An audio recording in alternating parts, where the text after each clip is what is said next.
Oakridge was a city pulsing with life. Its streets, usually bustling with activity, were a testament to the vibrancy of its people. Laughter echoed from the park, children chased pigeons, and the aroma of street food filled the air. The sun cast a warm glow on the cityscape, painting a picture of tranquility. It was a normal day. No one could have predicted the horror that was to engulf their city.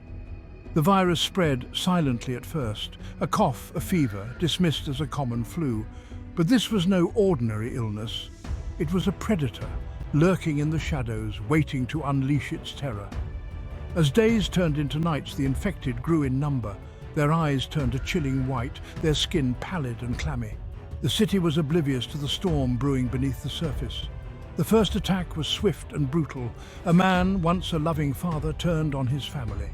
The news spread like wildfire, but the authorities were slow to react. Denial turned to panic as more and more succumbed to the horrifying transformation. The streets, once filled with laughter, now echoed with screams. Oakridge was no longer a city, it was a battleground. The living versus the undead. Hope seemed to dwindle with each passing hour, yet amidst the chaos, a flicker of defiance ignited. A handful of survivors, thrown together by fate, would become humanity's last stand. Their fight for survival was about to begin.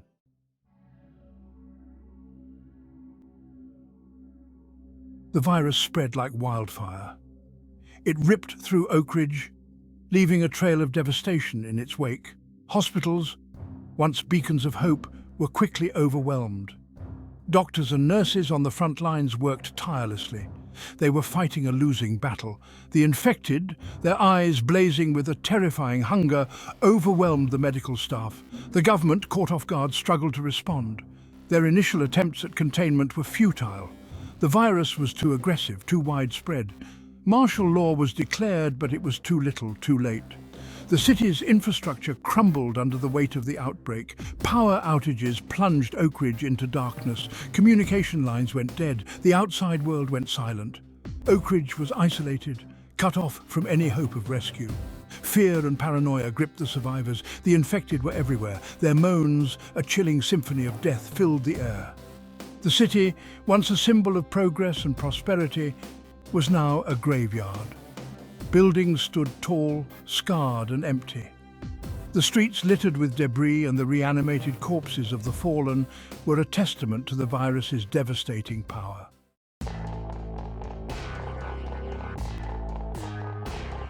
The fabric of society unraveled. Order gave way to chaos. Looting and violence became commonplace as desperation gnawed at the survivors' sanity. Trust was a luxury no one could afford. The living were as dangerous as the dead. Amidst the carnage, pockets of resistance emerged. Ordinary citizens, armed with whatever they could find, fought back against the relentless horde. They were driven by fear, by rage, by a desperate hope to survive another day. Families were torn apart. Friends became enemies. The virus had stripped away the veneer of civilization. It revealed the raw, primal instincts that lurked beneath the surface. Oakridge was a crucible, testing the limits of human endurance, yet even in the darkest of times, hope flickered. Stories of bravery and selflessness emerged from the ruins. Strangers risked their lives for one another, united by their common enemy. The will to survive, it seemed, was as contagious as the virus itself.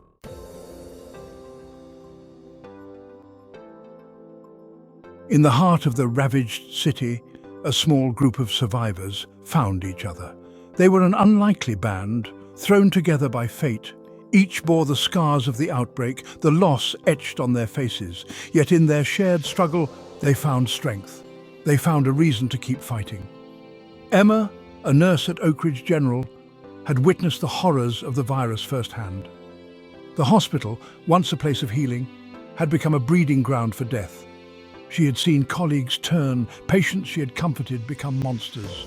The experience had hardened her, forged a steely resolve within her. She had vowed to survive, to honor the memory of those she had lost. Jake, a former army medic, was haunted by the ghosts of his past. He had seen the horrors of war, the brutality that men were capable of, but nothing could have prepared him for the relentless onslaught of the undead. His military training, once a burden, was now his greatest asset. He was a skilled fighter, a strategist, a leader. Lisa, a computer science student at Oakridge University, had always been drawn to the digital world. She found solace in the logic of code, the predictability of algorithms. The outbreak had shattered her illusions, forcing her to confront the harsh realities of survival. Her technical skills, once relegated to the virtual realm, were now essential for their survival.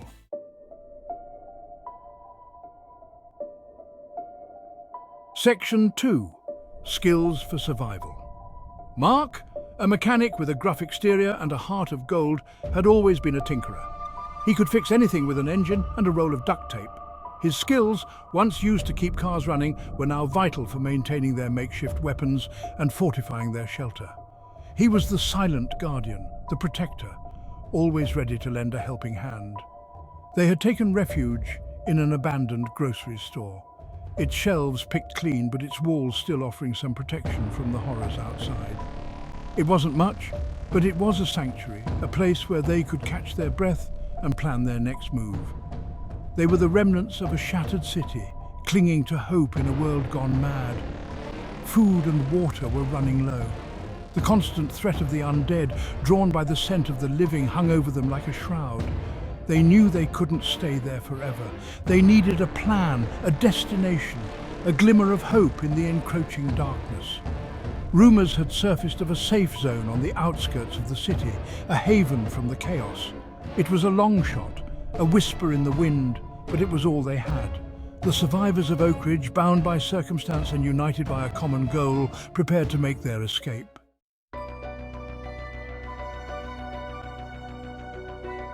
Section 1. Whispers of Hope. The grocery store, their sanctuary for these harrowing days, felt increasingly like a trap. Walls that had offered protection now symbolized confinement. Supplies dwindled with each passing hour. The weight of their situation pressed down on them. A sense of urgency gripped the small group. They had to escape. Whispers of a safe zone, a haven from the storm, reached them through the static of an old radio. The signal, weak and fading, offered a glimmer of hope. It spoke of a community on the outskirts of Oakridge, a beacon in the darkness. The survivors clung to this hope, a lifeline in a sea of despair. The safe zone, if it even existed, was a gamble. The journey would be fraught with danger. Hordes of undead roamed the streets, drawn to the scent of the living. Every step outside their fortified walls was a dance with death. Yet the alternative, remaining trapped, was unthinkable. Emma, her medical expertise tempered by the horrors she had witnessed, took charge. She understood the risks, the fragility of life in this new world, but she also recognized the strength within their small group. They had survived this long. We have each other. That had to count for something.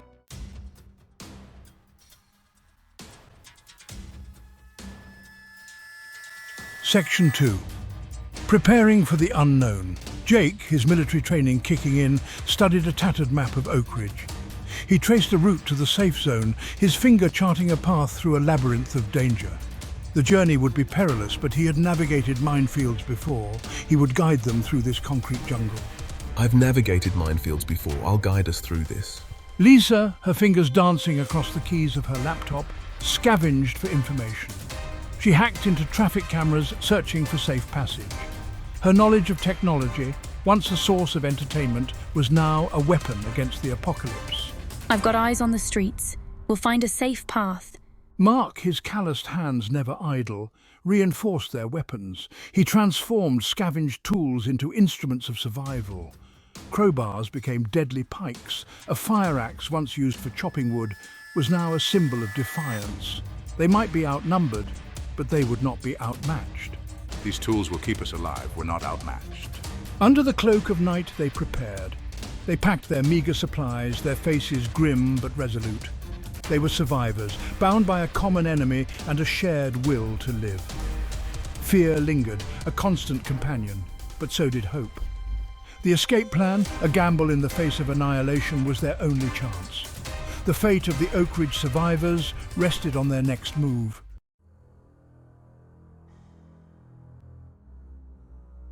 Dawn broke over a shattered city. The rising sun cast long, eerie shadows through the skeletal remains of buildings. The air, thick with the stench of decay, hung heavy over the deserted streets.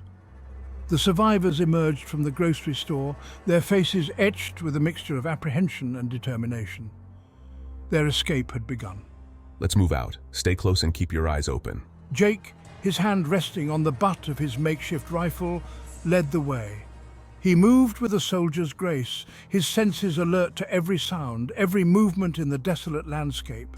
Emma, her medical bag slung over her shoulder, followed close behind, her eyes scanning the shadows for any sign of danger. This map, it's our only hope of navigating through this mess. Lisa, clutching her laptop like a lifeline, navigated their path through the urban maze. The screen flickered with static, the digital map a stark contrast to the grim reality around them. Mark brought up the rear, his heavy boots thudding against the pavement, his gaze fixed on the rooftops, watching for any sign of movement. Stay sharp, everyone. This place gives me the creeps. They moved like ghosts, their steps echoing in the eerie silence.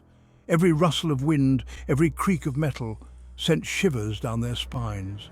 The city, once a symphony of human activity, was now a graveyard of broken dreams. They were alone, surrounded by the ghosts of the fallen.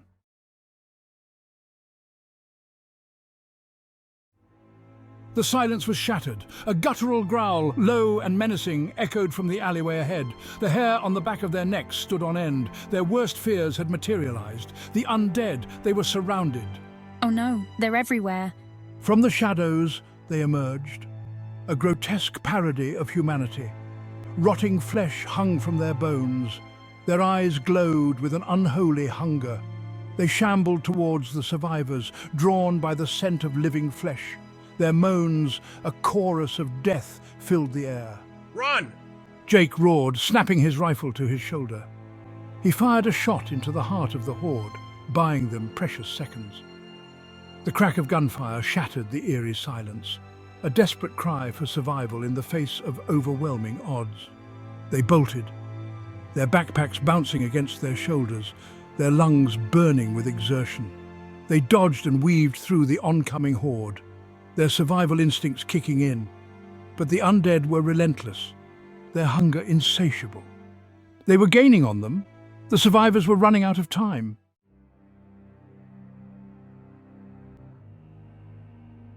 Panic surged through them.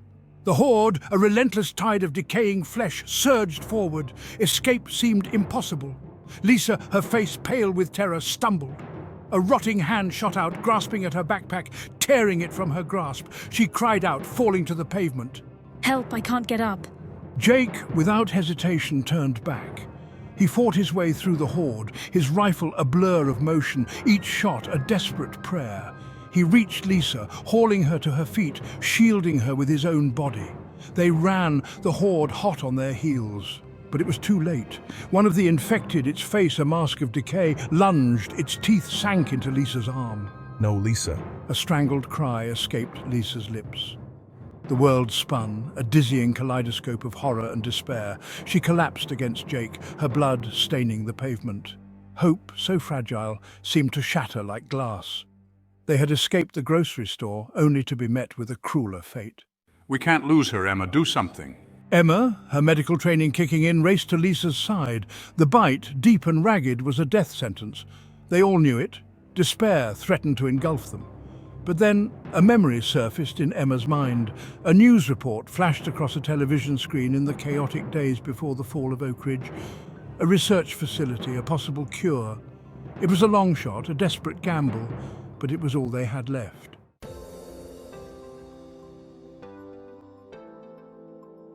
The research facility, located on the outskirts of the city, was their only hope.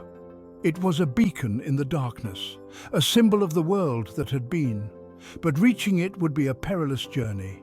The city was a labyrinth of death, crawling with the undead. Yet the thought of Lisa, her life slowly slipping away, spurred them on. We can't stop now. Lisa's counting on us. They carried Lisa, her breathing shallow, her skin clammy. The weight of her, the weight of their dwindling hope pressed down on them, but they refused to give up. They had come too far, lost too much. The research facility, whether a sanctuary or a tomb, awaited them. Don't Don't let me go, please. As they navigated the deserted streets, the weight of their mission settled upon them. They were not just fighting for their own survival now. They carried the hope of a cure, a chance to reclaim their humanity. The research facility, once a place of scientific exploration, had become a symbol of their desperate struggle against extinction. We're almost there, just a bit further. The closer they got, the more the cityscape seemed to change. Buildings that once housed bustling businesses were now silent sentinels, windows like vacant eyes staring out at their plight. The air, thick with the stench of decay, seemed to crackle with an unseen energy as if the city itself held its breath, watching to see if they would succeed. Their destination loomed closer, a fortress of steel and concrete, a testament to human ingenuity, now standing as a bulwark against the encroaching darkness.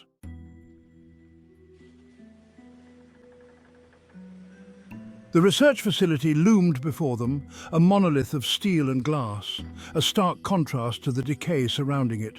The silence was unsettling, broken only by the whisper of the wind through shattered windows.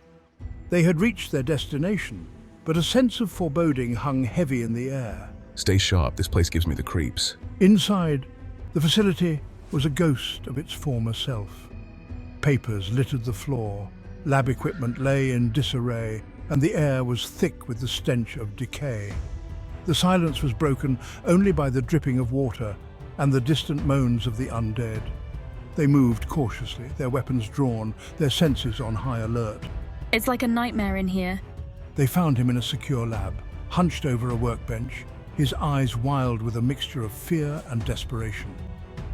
Dr. Gray, a lead scientist on the Cure project, had barricaded himself inside, cut off from the world. He had witnessed the horrors of the outbreak firsthand, had seen colleagues turn, had barely escaped with his own life. Who are you? How did you get in here? Dr. Gray's initial relief at seeing them quickly morphed into suspicion. He eyed them with distrust, his hand hovering near a hidden weapon. Years of isolation had taken their toll, twisting his perception, turning his fear into paranoia. He saw them not as saviors but as rivals, a threat to his own survival. Easy, Doc. We're not here to hurt you.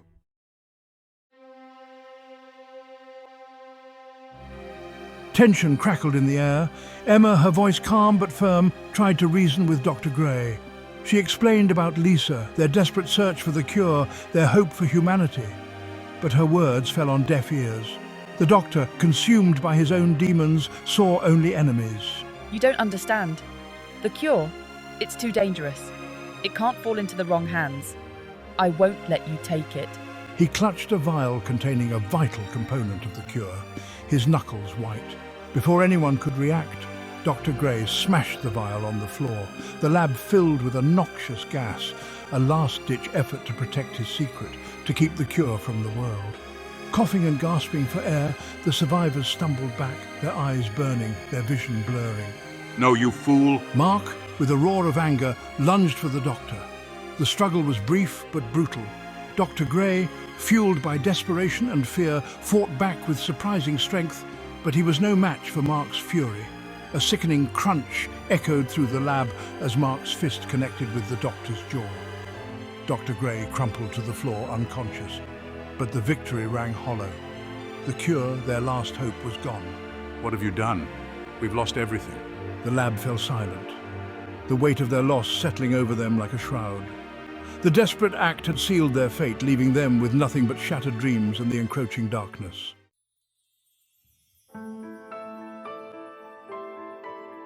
Despair threatened to consume them.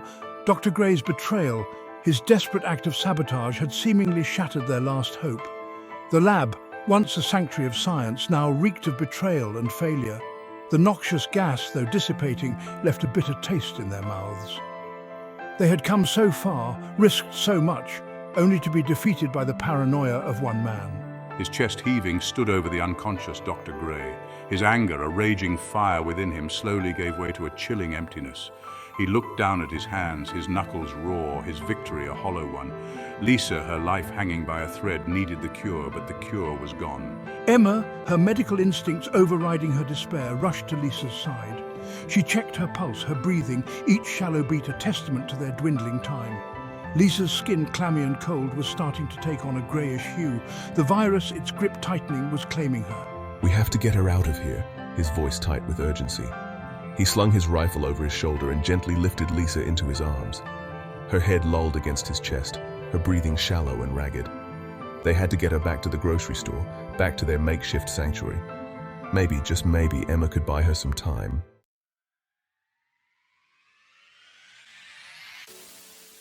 The journey back to the grocery store was a blur. Every step was a testament to their determination, their refusal to give up on Lisa, on each other. They moved like phantoms through the ruined city, the weight of their loss heavy on their shoulders. We can't lose her, not after everything we've been through. Emma worked tirelessly, her medical expertise a beacon of hope in the encroaching darkness. She cleaned Lisa's wound, administered antibiotics, her brow furrowed in concentration. She knew time was running out, but she refused to give up. She had made a promise to herself, to Lisa, to keep fighting. Emma, thank you. Days turned into nights. Hope flickered like a candle in the wind. Lisa's fever raged, her body racked with chills and sweats.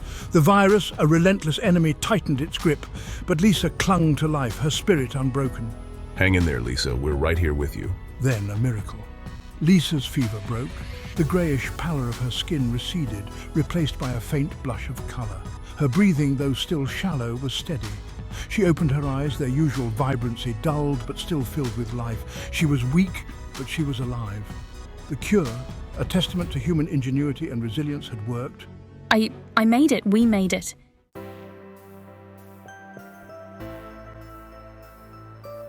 The weight of their accomplishment settled upon them. The cure, once a distant dream, a whisper on the wind, was now a reality. Lisa, her hand trembling slightly, held the vial containing the last dose. It shimmered in the dim light of the grocery store, a beacon of hope in a world consumed by darkness. This is our chance. Their initial relief gave way to a solemn understanding of the task ahead. They were guardians of something precious, something that could tip the scales in humanity's favor. But the world outside Oakridge remained a mystery. Were there others out there fighting the same desperate battle against the encroaching darkness? We can't be the only ones. There must be others out there waiting for hope. The grocery store, once their sanctuary, now felt like a cage, a barrier between them and those they needed to reach. Their mission was clear.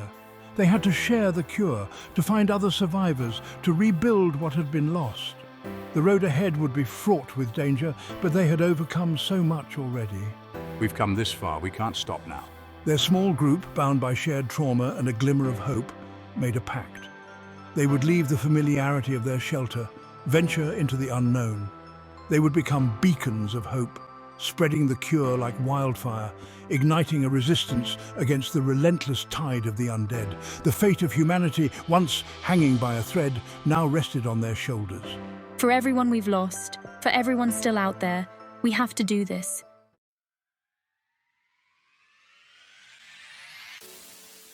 The remnants of Oakridge stood as a stark reminder of the horrors that had swept the globe.